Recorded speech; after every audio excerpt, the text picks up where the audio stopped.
So let's talk a little bit about more, like, get in depth a little bit more on the Super Bowl. Fair enough. Obviously, we're both huge football fans. Yes, sir. We've been big football fans for years. We've had many a argument in the bar over the years. Healthy arguments. Healthy arguments. Healthy arguments that, discourse, strengthens any good relationship. Yeah. Yeah, I would agree. So we've had our good share of arguments. So we're gonna have a little discussion right now. But first of all, I want to know, where did you watch the Super Bowl? Because we didn't watch it together this time for the first time in a couple of years. I think. This was the first time in a couple of years. I think our schedules was just too insane. I ended up watching it, streaming it live on my computer while I was trying to get some work done at the same time. But I know it is. It's blaspheming. I know it's blaspheming. It's 2012. It's a new year. High definition, in the year of high definition. 80-inch TV. Yeah, I know. What can I say? But you know what? It was still a pretty good experience. Did you watch it from Bell, or did you watch it illegally? Be honest with us. He's asking you if you watched it. Bilal's asking, who's our control guy, Billy V in the controls. I tried. He loves to be called Billy V. Shout out to Billy V, by the way. Doesn't even get a chance to shine. He's asking Bernard if you watched it legally or illegally on Bell. Well, we're not going to incriminate anybody here. We're fans. We're all Did fans. you watch Listen, it on I Bell? watched it the way that I could get it for free. That's right. Right? A fan will do whatever it takes. So to Bell watch it the was. game. Exactly. And here's my approach anyways. I had some work to get done. That's fair. But I still watched the game. That's it. And I still got my work done. That's it. No excuses, fans. There you go. You get your work done and you watch the game. It is the most important thing. Because otherwise, we'd have nothing to talk about. And, like, if you're a guy and you didn't watch the game, because I remember when I was in school, if I didn't watch the game and I showed up on school on Monday morning, I would skip school, first of all, if I didn't watch the game, because I knew that... It's almost the same thing. If you're an 80s baby, you'll know what I'm talking about here. When The Simpsons just got big, if you came to school on Monday and you didn't watch The Simpsons, you were in that snowballs in your direction crowd. Yeah. You know what I mean? You were a nobody. That's kind of like how it was. Right? Yeah, that's how it was. So it's like, I wouldn't even bother. It's like you'd be the quiet kid that day that didn't watch the game. It's just like, oh yeah, what's wrong with Will? Oh, God forbid anything important happened. Yeah. God forbid something big There was no happened. YouTube in them days, so you're not watching the highlights and be like, oh yeah, I saw that dunk. No, there was no dunk. You didn't see it. No. Anyway, so you watched the game at home. Yeah. I got invited to a party, pretty big party late, and it was actually pretty good. It's called the Platinum Party. If I can jump in here, we got invited to a party. Okay. No. I think I've earned the privilege. I've earned the right to explain how royally I got screwed over, which also justifies. I'm not saying it's your fault, but it's somebody's fault, and it wasn't mine. Yeah. So I deserve the right to vent about it. All right. You know what I mean? So the situation was, good friend of mine calls me up, or he hits me up on Facebook and says, "Hey, Will, I've got two tickets, Right. 2 free tickets. No disclaimer. For the Platinum Party on Sunday for the Super Bowl. Do you want to go?" I'm like, yeah. I'm like, hold on. I gotta check. I gotta see if I can get somebody to come with me. Right. So I'm texting Bernard, yo, B, you in? Are you in? Are you ready? Are you down? He's like, well, where is it? So we finally worked it out. It's like, okay, we're good. We figured out transportation and everything. This took more than 24 hours, by the way. It took a long time for us to really confirm whether or not we were going to do this. Yeah. So then I'm like, yes, I'm down. 2 tickets, right? It's like, yeah, me and you. I'm like, no! You can't tell me it's 2 tickets. Yeah. And then say, who does that, though? Me and then you. It's like, oh, Who man. does that? Who says, oh, by the way, I got 2 tickets? Yeah. And then at the end tells you, yeah, me and you. Yeah. You know who does that? The dude who has no friends. Okay, well, I'm not going to go and start insulting my friend because I did get a free dinner out of it, and it was a $100 ticket that I didn't have to pay for. So. And I saw the pictures on Facebook at Sportto Network's Facebook page, so it looked like it was a pretty good game. It looked like a pretty good turnout. It was a pretty good turnout. It was a packed hall, right. Big screens everywhere. Right. So it was a good show. Anyway, so let's jump into it. Let's jump into it. Let's talk about the game. All right. How we thought it turned out overall. I thought it was a good game. Where it ranks up among the Super Bowls? It's up there. I think it was up there. I mean, the thing with the Super Bowl is you do have those moments. Yeah. Right? I mean, Eli's had a propensity to come up with these moments. Yeah. And regardless of what receiver back he's throwing to, whether it's a tailback, whether it's a slot back or a wide out, he's able to create these moments. And I definitely think it had these moments. It was a good showing, you know what I mean? Yeah. Patriots came out first half with a pretty conservative game plan. Came out second half, threw it out the window, and basically said, we're going to go for the win here. Felt that they played, not to lose in the first half. And then what the moment was for me? Go ahead. The moment in the Super Bowl for me had nothing to do with the game itself. It was watching a lot of really old Italian drunk guys sing along to Madonna's Little Prayer at halftime. Yeah. One of the reasons why I'm happy I didn't go now. Hold on, guys. I got to make a technical point of order in my Tony Reale role here. We got to get Bernard one of those toppers, man. He's going to blow up the microphone by the end of the show. Just take the topper off that middle mic. Give it to Bernard. Because he is just popping it like it's hot. All right, I started the event on Facebook. Okay. And I said we were the loudest and the best looking. Yeah. And I left it up to everybody on Facebook to decide which one is which. And you know what? And when I read that, I wanted to call him out. I'm like, this fuck. Well, excuse my language. This guy's not that cool. Because clearly we know out of the two which one the loud one is. What are you trying to say? Like, I didn't say they were mutually exclusive. Don't get me wrong. I'm not going down bromance alley here. Are you trying to say that I don't really handle my own? No. I didn't say that. Okay. I did not mean to imply that at all. No, I'm doing my best. No, it's all good. I understand. I understand. You gotta protect your. Yeah, you know what I mean. I would never do anything to question your, masculine integrity. Thank you. All right. All right, keep it moving. So yeah, the game, it was a pretty good game overall. Yeah. I didn't feel like there were some dark spots in there. Some really unpatriot-like moments that really surprised me. But I think in general it was a really good game. It was a very good game. Obviously, close games. I love close games, but I love close games when both teams are playing at the top of their level. And the problem with this game was that the Patriots were clearly not in the game as much as the Patriots can be in the game. Right. Costly mistakes very early. The safety as a result of the intentional grounding penalty. And there's a little bit of contention. There's some contention there, but you have to give it up to the umpire. Or sorry, just in case it was a ref who actually makes that call, and you have to give it up to those guys because this is a difficult call to make. You have literally 3 to 5 seconds to make this call. They had a little conference together to realize, are we doing the right thing here? And they actually threw that flag. You have to give it up to the ref to make that call. That was the right call to make. It was the right call to make because some people say, oh, but the receiver ran the wrong route. That's not the ref's fault. No. If the receiver ran the wrong route, then the consequence to that is not just the interception, but the fact that he wasn't close enough to the ball. Yeah. So it's an intentional grounding penalty. So, 2 points. The guy I was sitting next to me, who was my old high school phys ed teacher, he actually had put money down on there being a safety in the Super Bowl. Really? So on Brady's first play in the game, boom, he wins $100. and like a regular fan / gambler, they're like, oh, I should have put down more. Of course. In hindsight. Yeah, in hindsight. It's like, I put down $10, I won 100. If I put 100, I would have won 1,000. Yeah. Jeez, that's an easy bet. But it's easy to say in hindsight. Mm-hmm. Costly mistakes early. But the thing is this, and this is the question I'm asking you. Okay. Did Eli Manning win this Super Bowl? Right. Or did Tom Brady and the Patriots lose the Super Bowl? Here's my thing from a perspective. We talked about moments a bit earlier, and I think what it comes down to when you're talking Super Bowl, we're talking about the game of the world at that moment. You need a moment. You need a moment where you can say to yourself, this was the defining moment in that game. Usually the Patriots are able to come up with that moment. Eli's been able to do that the last 2 Super Bowls, so I really have to give this one to Eli and really say that he created those 2 moments. The Patriots had an opportunity when they lofted it up to Hernandez. Was it Hernandez? One of the tight ends? Actually, no. It was Gronk. When they lofted it up to Gronk at the end, he had a bat. Yeah, one of the last plays. He had an opportunity to come up with that big play. That moment to say this was the defining moment. It was later on in the game. But that's different because you're talking about a Hail Mary.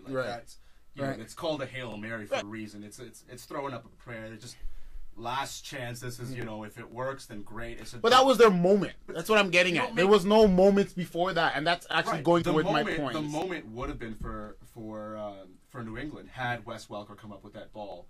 The one that he dropped? Yeah, the one that he dropped. I mean, I look at that as like he dropped the ball. I don't look at that wouldn't have been a moment where it's just like you need this to happen in order for things to go down, you know what I mean? I don't look at that as a moment. I look at this more as a situation where it's Eli came up with the moment. right? When he threw that ball to Manningham and he made that catch, Yeah. that was that moment. Anything preceding that game was already done in my books. That moment pretty much sealed that game. Right. And the way that Eli played, he clearly won this game over Brady. If this was a quarterback battle, you take Eli. I know Brady had those 16 completions in a row, broke that record. That's great and all that, and I understand that. Yeah. But he had his moments of frustration.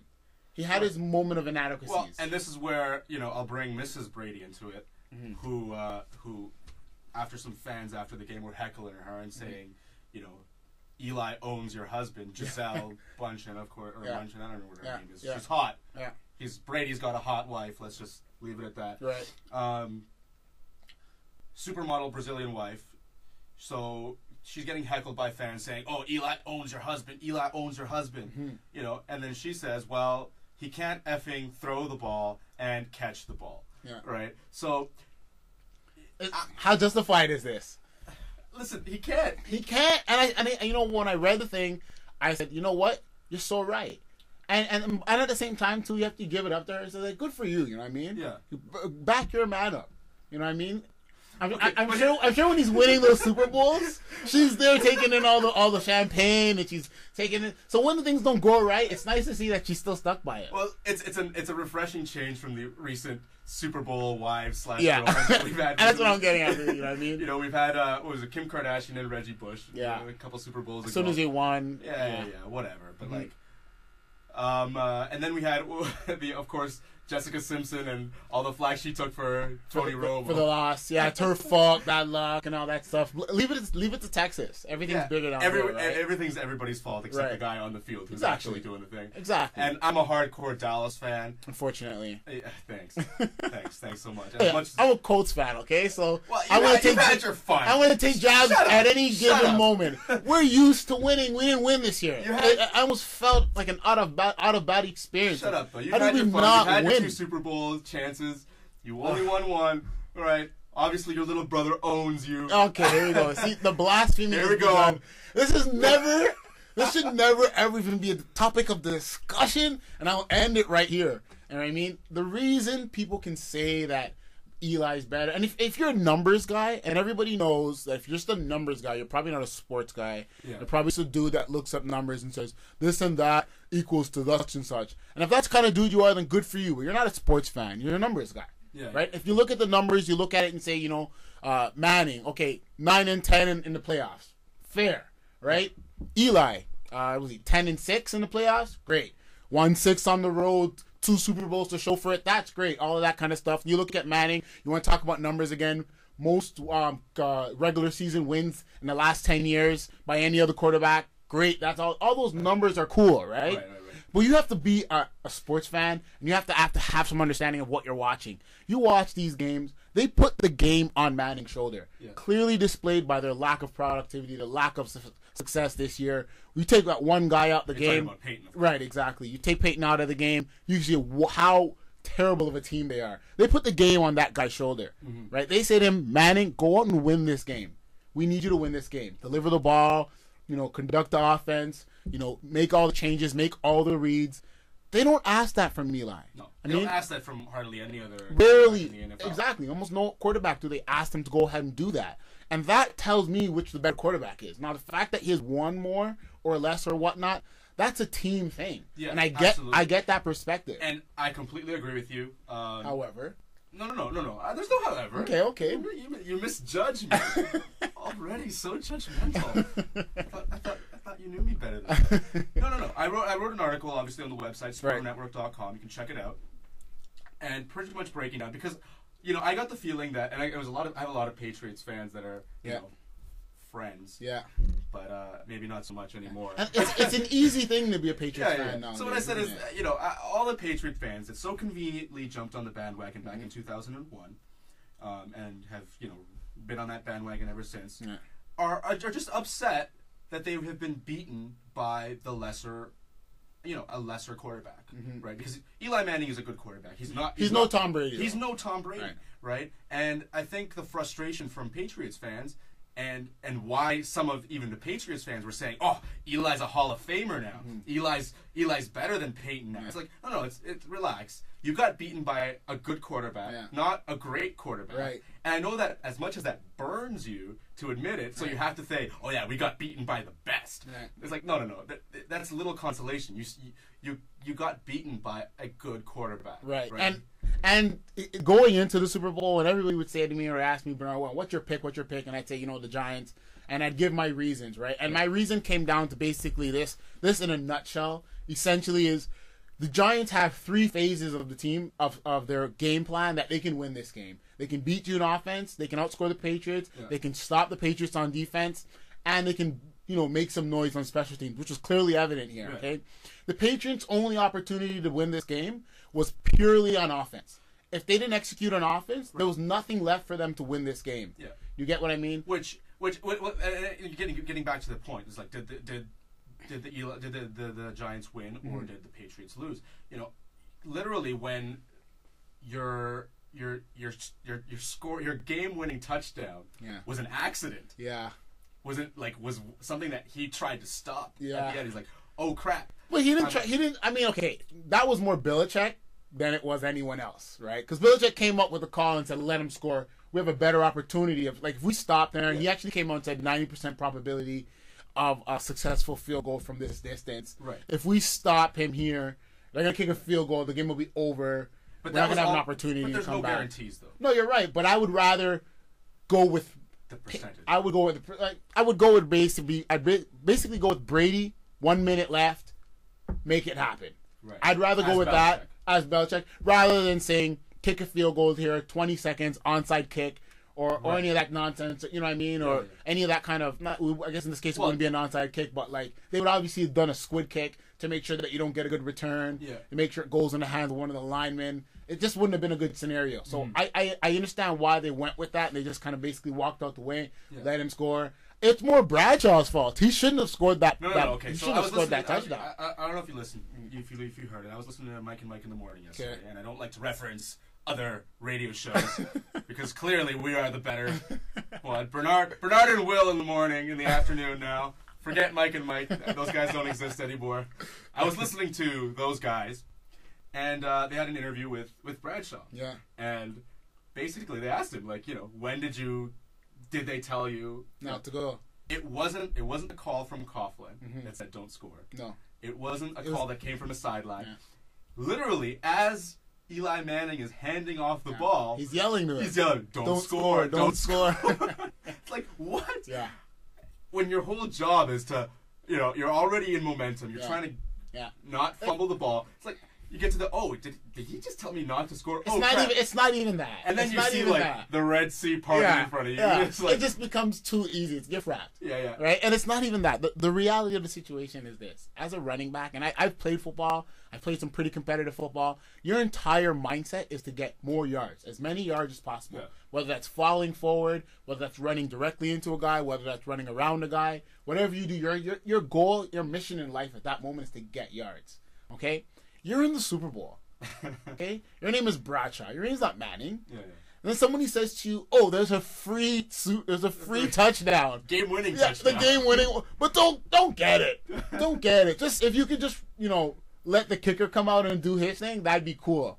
Right. Are you serious? Yeah, but when you look at the reaction of the Patriots were more excited about that game-winning touchdown than the Giants were. It's like, yeah, he scored. And what does that say about the Patriots' defense? Oh yeah, right? It's like, yes, as a defensive player, you're saying, yes, player, you're just like, they just scored on us. Now maybe Brady can win the game for us. Yeah. If you have any moxie, you go out there and you say, you know what, I want to stop this. So I want to win this game. You're saying the Giants are a more complete team. Absolutely. All right, I'll agree with that. Fair enough. So the Giants are a more complete team, and I'm not going to take anything away from the fact that they won the Super Bowl, but the fact that Brady again had a good day, but the Patriots in general were a bit off. Yeah. But still, they didn't close the door. You know what? They had a chance to put it away early. They did. I think. I have a friend of mine. I'll leave his name out of this, and he swears by all of the cults out there. I won't get into any names, but the one thing we'll say for sure, if he's listening right here, is that we've confirmed that Tom Brady is not part of the Illuminati. If he was, he would have absolutely. They would have won that game. They would have won all the other Super Bowls. Well, apparently God doesn't like him very much either. Yeah, because he's in love with Tebow, right? Well, no, Giselle, his wife again, and we like to talk about his wife. She sends emails to her entire family in Brazil saying, pray for Brady, pray for Tom, and pray for a Patriots win. So, you know. Can you imagine being, like, I'm blaspheming here, but can you imagine you wake up and you say, you get, like, you know, put yourself in God's shoes for a minute, right? The only way to check all these prayers that come in, it comes in like an email, I guess, or what, or a text message. You open up that device and you see all these prayers like Super Bowl. Like, there are people stepping on landmines and never coming back. Like, let's deal with that. But anyways, that's neither here nor there. And I guess there's a new thing now, internet meme going around. I saw it this morning. Bradying. Any guess what that is? Oh, goodness. So Tebowing, of course, was going down and doing the prayer. Yeah, okay. So there's a great picture of. Is that it when he's sitting on the floor? Yeah. Oh my goodness! So it's just Brady just slouching after the end of the game. Looking all emo. Yeah. So and the funny thing is too is if you watch that segment, I watched it a few times. The ref goes up to him, hands his hand out, is like, "Hey, need some help?" And he looks at the ref. He's like, "We just lost the fucking Super Bowl, man. I don't want your help right now." All right. All right, man. So it was a great Super Bowl either way. It was fun to watch. Yeah. Lots of hopefully a lot more excitement like that. It's always good to you know, that playoff atmosphere. Yeah.